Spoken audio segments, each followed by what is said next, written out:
शिव महादेव। नमस्कार, बहुत स्वागत है आपका। मैं हूं रीनू और आज के इस खास कार्यक्रम में हमारी चर्चा होगी खास मेहमान से। आज जैसा कि आप सभी को मालूम है कि महाशिवरात्रि की धूम है। मध्य प्रदेश छत्तीसगढ़ में निकलने वाली भोलेनाथ के भव्य बारात और आस्था के सैलाब की बात तो हम कर ही रहे हैं, साथ ही आपको लगातार तस्वीरें भी दिखा रहे हैं और आप देख पा रहे हैं मध्य प्रदेश छत्तीसगढ़ के बड़े शिवालयों की तस्वीरें भी आपको दिखाई गई हैं, जहां पर सुबह से ही भक्तों का तांता लगा हुआ है। और सबसे खास जो फोकस पर इस बार है वो है बाबा महाकाल का दरबार, महाकाल कॉरिडोर, जिसे देखने के लिए बड़ी संख्या में जो भक्त है वो भी पहुंच रहे हैं और इस बार एक बड़े रिकॉर्ड बनाने की तैयारी में उज्जैन लगा हुआ है। तो जैसा कि आप सभी को मालूम है कि आज का दिन बहुत ही खास है, महाशिवरात्रि है और हर जगह भोलेनाथ के गाने बज रहे हैं। और आपको याद होगा कि हाल ही में कुछ दिन पहले या कुछ महीनों पहले ही एक गायिका है जिन्होंने बहुत सुर्खियां बटोरी, बहुत शोहरत और साथ ही बहुत ख्याति बटोरी, जिन्होंने हर हर शंभू गाना गाया और उसके बाद वो लगातार प्रसिद्धि की ओर बढ़ती गई। तो चलिए सीधे रुक करेंगे, हमारे साथ खास मेहमान इस वक्त जुड़ गई हैं। अभिलिप्सा पांडे हैं आप, और बहुत स्वागत है अभिलिप्सा आपका हमारे खास चैनल, खास प्रोग्राम पर। नमस्कार नमस्कार। अभिलिप्सा, सबसे पहले तो यही बात है कि जिस तरीके से ये जो गाना आपने गाया हर हर शंभू, हम ये भी देख पाते हैं कि ये गाना लोगों की मोबाइल की रिंगटोन पर भी होता है, घरों में भी बजता है और एक वक्त तो ऐसा था कि आप जहां भी सुनेंगे आपको यही गाना सुनने को मिलेगा। और इसमें कोई दो राय नहीं है कि एक बार यदि कोई सुनेगा तो दोबारा तिबारा या फिर न जाने कितनी बार सुनने की चाहत रखेगा। तो कैसे आया ये? सबसे पहले आपसे यही जानना चाहेंगे कि आपने सोचा था कि इस तरीके से ये गाना इतना फेमस होगा और इसका पूरा कॉन्सेप्ट ऐसा होगा?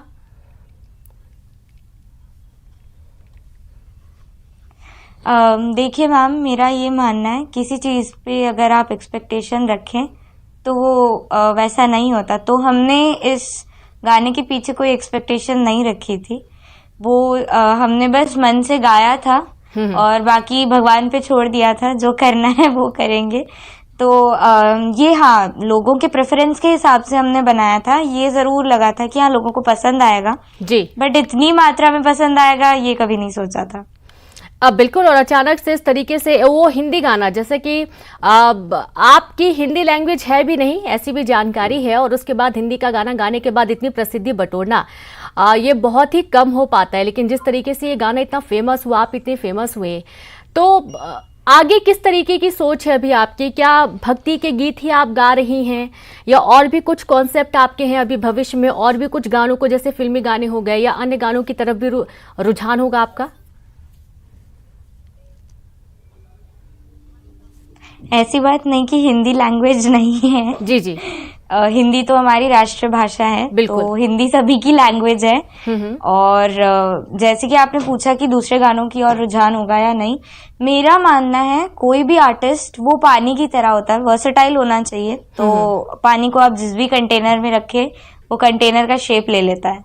तो मेरे हिसाब से कोई भी आर्ट फॉर्म करने वाला वो हमेशा वर्सेटाइल होता है, तो एक ही फॉर्म तक सीमित नहीं रहता। वो हमेशा एक्सपेरिमेंट करता है, नई नई चीज़ों को ट्राई करता है।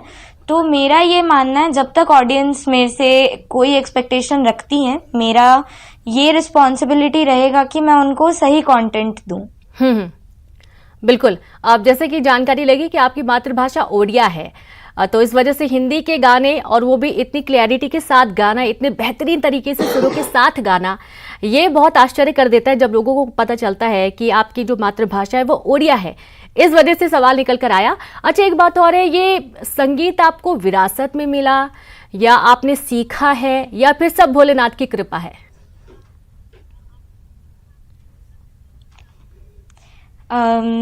संगीत बेसिकली मेरे को विरासत में ही मिली है, चाहे वो मेरे दादाजी हों, मेरी माँ हों, मेरी माँ के नाना जी हों, सभी आर्ट फॉर्म से कनेक्टेड हैं।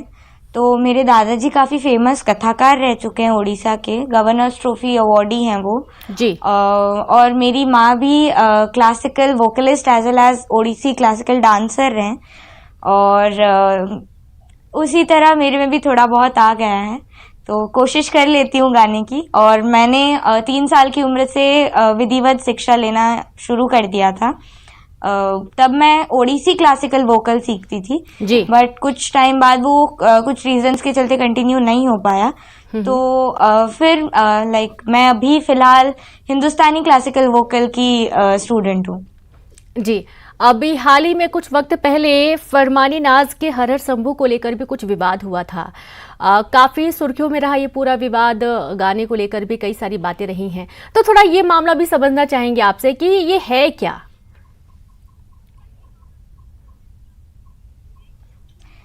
देखिए, विवादास्पद इसमें ऐसा कुछ भी नहीं था।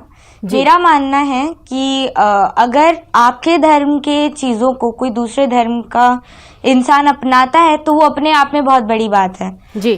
तो अब के जनरेशन के लिए वो बहुत कंट्रोवर्शियल था बट पहले से ही जो रेट्रिका लेजेंड्स रहे हैं, चाहे वो मोहम्मद रफ़ी साहब हों या मोहम्मद अजीज साहब हों, सभी ने भजन गाए हैं। तो तब वैसा कोई विवादास्पद टॉपिक नहीं छिड़ा था बट अब के जनरेशन के लिए काफी विवादास्पद हो गया था। बट एज ए ह्यूमन मेरे को इसमें कोई दिक्कत नहीं है। इनफैक्ट काफी खुशी हुई थी कि जो चीज सनातन धर्म से बिलोंग करता है उसको कोई और धर्म का इंसान या फिर कोई और धर्म का व्यक्ति भी अपना रहा है, तो वो अपने आप में बहुत बड़ी बात है। बिल्कुल बिल्कुल, ये बहुत बड़ी बात है। हालांकि उन्होंने ये भी दावा किया था कि उन्हीं का गाना है ये, जिसे बाकी लोग भी गा रहे हैं।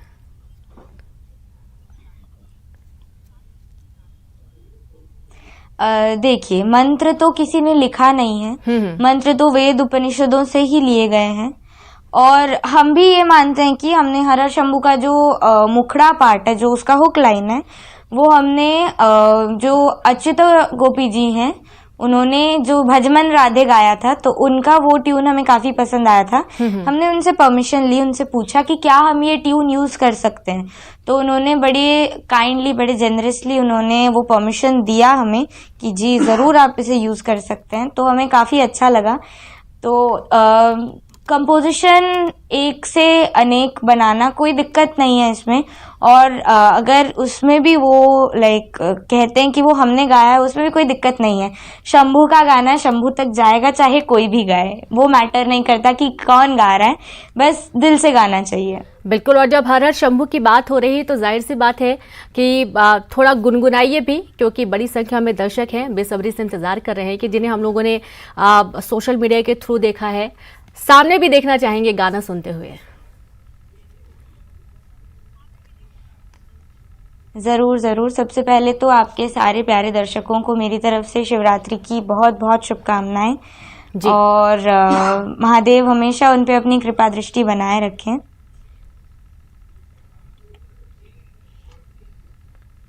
सानन्दमानन्दवने वसन्तम् आनन्दकन्दं हृतपापवृन्दं वाराणसीनाथ मम नाथनाथं श्रीविश्वनाथं शरणं प्रपद्ये।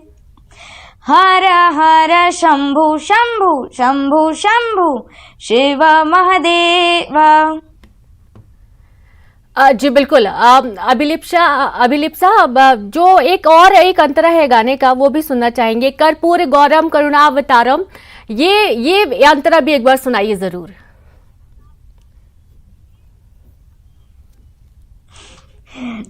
जरूर से।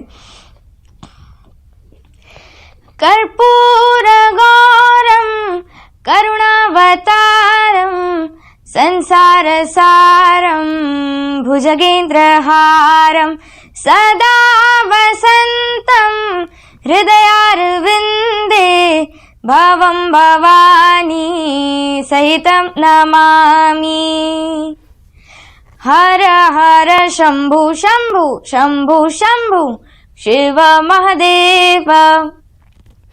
अभिलिप्सा, हमने देखा है कि लोग बहुत मेहनत करते हैं, लंबे समय तक गाने गाते हैं, लेकिन जो प्रसिद्धि आपको मिली है वो बहुत एक वक्त के बाद मिल पाती है। ये मुमकिन कैसे हो पाया? और सबसे एक खास बात ये भी है कि जब इस वीडियो को देखा जाता है, इसमें जो आपका पूरा लुक क्रिएट है वो भी बहुत बेहतरीन तरीके से, बहुत अलग है। यानी कि यदि कोई एक बार देखेगा तो दोबारा जरूर देखेगा उस वीडियो को।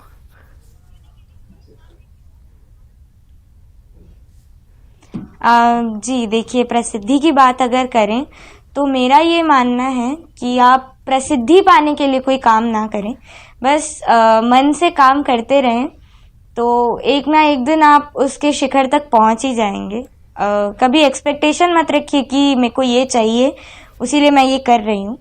तो बिना एक्सपेक्टेशन पे जहाँ पे काम होता है तो भगवान अपने आप आपको शिखर तक पहुंचा देते हैं। और लुक की जैसे आपने बात की, लुक मेरी माँ ने क्रिएट किया था, तो उनका आइडिया था कि ऐसा लुक होना चाहिए। तो मैक्सिमम हर एक वीडियो में अगर मैं कहूँ तो माँ ही मेरी डिजाइनिंग करती हैं। जी, क्या आप ओडिया में भी गाने गाती हैं, भजन गाती हैं कि सिर्फ हिंदी के ही भजन गाती हैं? और यदि आप ओडिया में भी संगीत बेहतरीन तरीके से सुनाना चाहें तो प्लीज सुनाएं।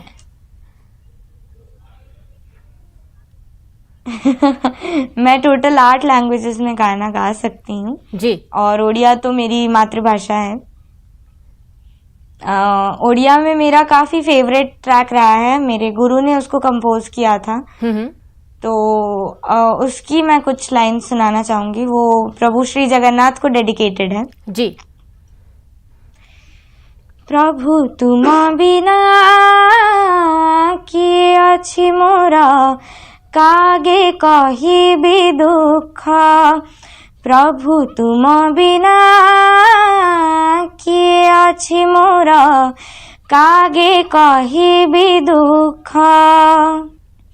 आहे दुख हारी केवल तुम्हारी, आहे दुख हारी केवल तुम्हारी, प्रेम को माणिछि सुख। प्रभु तुम बिना किए अछि मोरा, कागे कहिबी दुख। अभिलिप्सा, जैसा कि आपने अभी हाल ही में बताया कि आप 8 भाषाओं में गाना गाती हैं, यदि मैं गलत नहीं हूँ, और कौन कौन सी भाषाएं हैं? और अब चूंकि हम तो हिंदी के माध्यम से ही आपको जानते हैं, हिंदी गायकी के माध्यम से ही जो आपने गाना गाया हर हर शंभू, और इसके बाद और भी कुछ गाने जो बहुत फेमस हुए हो दूसरे लैंग्वेज में भी?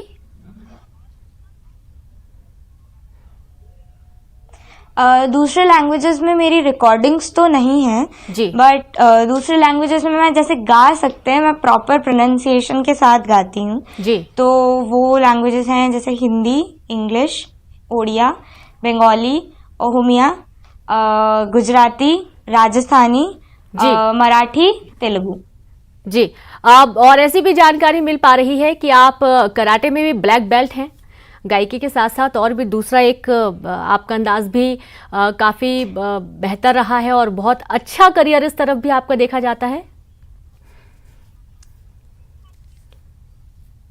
जी, मैं कराटे में भी ब्लैक बेल्ट हूँ। मैं नेशनल लेवल की गोल्ड मेडलिस्ट होल्डर हूँ जी, तो गोल्ड मेडल होल्डर हूँ, सो उसमें भी थोड़ा बहुत कर लेती हूँ जी।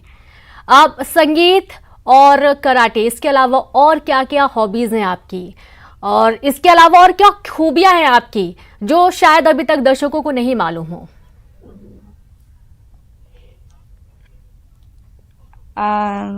अगर हॉबीज के बारे में पूछें तो लाइक डिबेट एंड क्विज में भी काफ़ी इंटरेस्टेड हूँ मैं स्टेट लेवल की डिबेटर एज वेल एज क्विजेट भी रह चुकी हूँ। फ्री टाइम में मेरे को पोएम्स लिखना काफ़ी पसंद है, तो मैं पोएम्स भी लिखती हूँ। हिंदी, इंग्लिश और ओडिया में मैं पोएम्स लिखती हूँ। और मैं क्लासिकल डांसर भी हूँ, ओडिसी क्लासिकल डांसर हूँ मैं, और फिलहाल अभी पढ़ाई भी चल रही है मेरी। जी, अब ये कई सारे क्षेत्र आपने कवर कर लिए हैं और काफ़ी अच्छा आप उसमें कर भी रही हैं। आपका फेवरेट जो सेक्टर है, जो क्षेत्र होगा, जैसे कि आपने बोला आप क्लासिकल डांसर भी हैं, आप गायिका तो हैं ही, ब्लैक बेल्ट भी हैं, पढ़ाई भी कर रही हैं, पोएम भी लिख लेती हैं। अब सबसे फेवरेट काम आपको कौन सा लगता है? क्या आपको सबसे ज़्यादा करना पसंद है? ऐसी बात नहीं है, मैं हर एक चीज को इक्वल टाइम देती हूँ। सब जो हॉबीज का मतलब ही वही है, आपका वो पसंदीदा है इसीलिए वो आपकी हॉबी है। तो हर एक चीज मेरे को करना पसंद है। बुक्स पढ़ना पसंद है मेरे को, तो like time to time books पढ़ते रहती हूँ। उसमें से कुछ टॉपिक्स निकल आए तो उसमें उस पे लिखना पसंद करती हूँ, चाहे आर्टिकल हो या पोएम।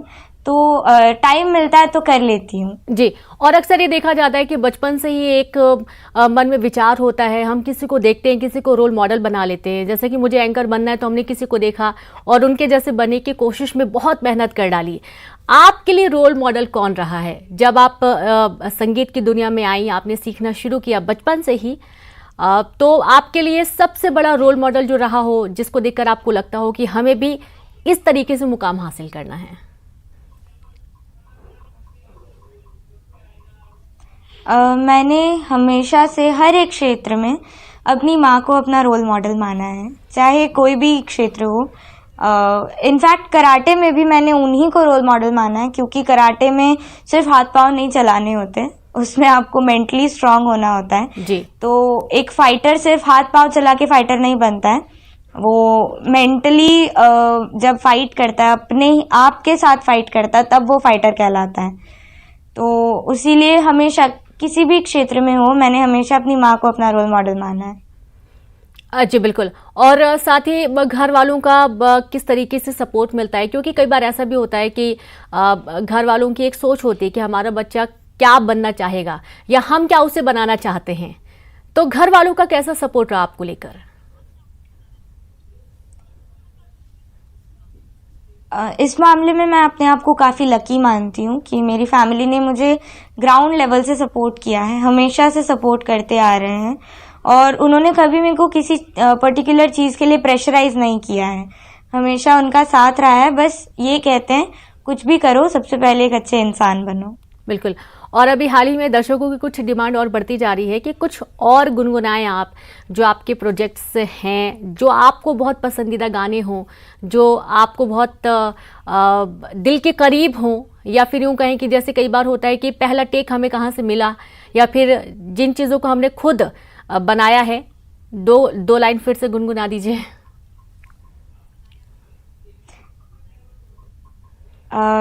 जैसे कि आज महाशिवरात्रि है, आज के दिन को शिव विवाह भी कहा जाता है, माँ पार्वती और महादेव का मिलन हुआ था। तो मेरा एक सॉन्ग है शंकर बोले पार्वती से जी, तो मैं उसके कुछ लाइन सुनाना चाहूंगी। एक दूसरे में गौरी शंकर समा गए, कहे अर्धनारीश्वर सभी। हो बांधा है तुमने हमें भावना की डोर से, ठहरे कहाँ थे हम कभी। हम तो थे मस्त मलंगोरी, नंद ही था संगोरी, तुमने परिवार दिया है। हे मेरी पार्वती, हे मेरी पार्वती, मेरे जीवन की गति, हे मेरी पार्वती। और ये बहुत ही खूबसूरत आपने जो गाना सुनाया है, और आज जैसे कि महाशिवरात्रि पूरा इस पर फिट बैठता है ये गाना, और बहुत ही भावनाओं से भरा हुआ ये पूरा संगीत रहा है। अब लिप्सा, जैसे कि हम देखते हैं कि 4 साल की उम्र से आप गाना सीख रही हैं और काफ़ी आपको तरक्की भी मिली, शोहरत भी मिली, तो हम देखते हैं कि कई बार बहुत बड़े बड़े मंचों में जाने की भी कोशिश होती है। क्या आपने भी ऐसा कुछ सोचा, ऐसा कोई सपना है कि माया नगरी की तरफ आगे बढ़ें या किसी एक बड़े मंच पर जाकर अपना नाम और बड़ा करने की कोशिश करें? जैसे कि मैंने आपको बताया, ऑडियंस जो एक्सपेक्ट करेंगी, क्योंकि हम ऑडियंस के लिए हैं, ऑडियंस ने हमें बनाया है, तो उनकी जैसी एक्सपेक्टेशंस होंगी, उनकी जो एक्सपेक्टेशन होंगी, हम उसी मुताबिक काम करेंगे। तो उनके इच्छा के अनुसार ही हम आगे बढ़ने की कोशिश करेंगे। अगर उनकी इच्छा हुई हमें वहाँ देखने की तो ज़रूर। बिल्कुल। आपने जैसा कि बताया कि विरासत में आपको संगीत मिला है, घर में बाकी जो पहले भी बड़े रहे हैं वो भी संगीत करते आए हैं, और जैसा कि आपको अपनी माँ से बहुत ज़्यादा प्रेरणा मिली, तो सवाल यही है कि शुरुआत से लेकर, यानी कि आम से लेकर खास बनने तक का जो सफ़र रहा है वो कैसा था, और कहाँ पर आपको कभी ऐसा भी लगा कि हो सकता है कि थोड़ी और मेहनत लगे तब तरक्की मिले, तब सफलता मिले, और एकाएक एक गाना ऐसा आता है जो छा जाता है, पूरे देश में, खासतौर पर हर हर शंभू तो ऐसा गाना लोगों के मन में बैठा हुआ है, जुबान पर बैठा हुआ है कि कर्पूरा गौरम, जैसे कि मैंने भी आपसे डिमांड की थी कि एक बार ये अंतरा भी सुनाइए, क्योंकि लोगों की रिंगटोन में ये बिल्कुल बसा हुआ है और काफी महीनों तक लोगों ने लगा कर रखा और अभी भी कई लोगों के फोन पर हम सुनते हैं। तो ये आम और खास तक का सफर कैसा था आपका?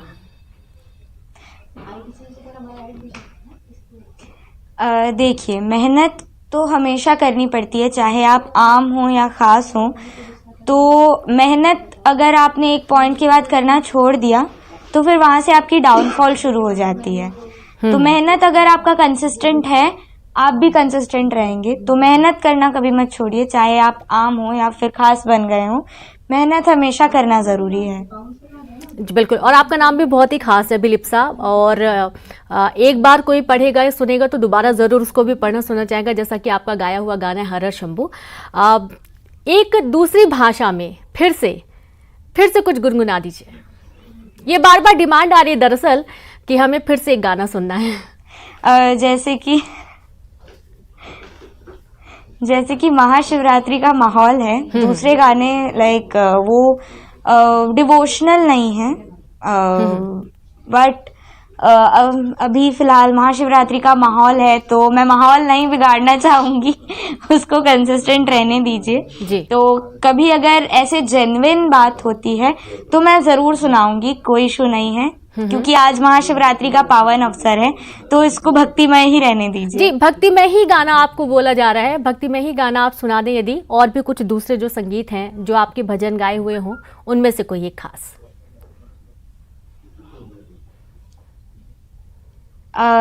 देखिए, दूसरे लैंग्वेज में भजन तो नहीं है, बट ओमिया एक फोक सॉन्ग है जो सेमी डिवोशनल कहा जा सकता है उसको जी। तो उसमें कृष्ण पूछते हैं राधा से, तो वो उनका कुछ संवाद है। के तो के बांधी दे लाई ही लोके खोपा हाय रे, के तो के बांधी दे लाई ही लोके खोपा हाय रे, के तो के नजरे लगाए, के तो के नजरे लगाए বৃন্দাবন हो हरे गो सखी, के तो के नजरे लगाए वृंदावन रस लगाए। और बहुत खूब अभिलिप्सा, कई बार ये भी कहा जाता है ना कि भगवान कुछ गिफ्ट करता है, गॉड गिफ्टेड कुछ चीज़ें होती हैं जो कि आपके गले में माँ सरस्वती स्वयं विराजमान है, ऐसा महसूस होता है बार बार जितनी बार आपको सुनते हैं। और जाहिर सी बात है कि जो जिस गाने के चलते आप इतनी प्रसिद्धि पाई हैं वो गाना हमेशा बहुत सुर्खियों में रहने वाला है, क्योंकि उस गाने के बोल और उस गाने के जो गाने का तरीका है वो वाकई में बहुत ही शानदार है, सभी को आकर्षित करते हैं अपनी तरफ। और हमसे जुड़ने के लिए, अपना कीमती वक्त देने के लिए अभिलिप्सा बहुत शुक्रिया। और आपने गुनगुनाया, दर्शकों ने सुना, उन्हें भी बहुत अच्छा लगा, बहुत शुक्रिया हमसे जुड़ने के लिए अभिलिप्सा। तो आप देखिए कि आज महाशिवरात्रि है और महाशिवरात्रि के इस खास मौके पर हर हर शंभू सभी ने सुना है, बहुत ही प्रसिद्ध ये पूरा भजन है और गाना है। अभिलिप्सा हमारी खास मेहमान जुड़ी हुई थी जिन्होंने अपना पूरा सफर बताया कि किस तरीके से उन्होंने गाने की शुरुआत की और आज वो यहाँ पर पहुंची हैं। इसी के साथ हमारी खास पेशकश में इतना ही। नमस्कार। हर हर शंभू शंभू शंभू शंभू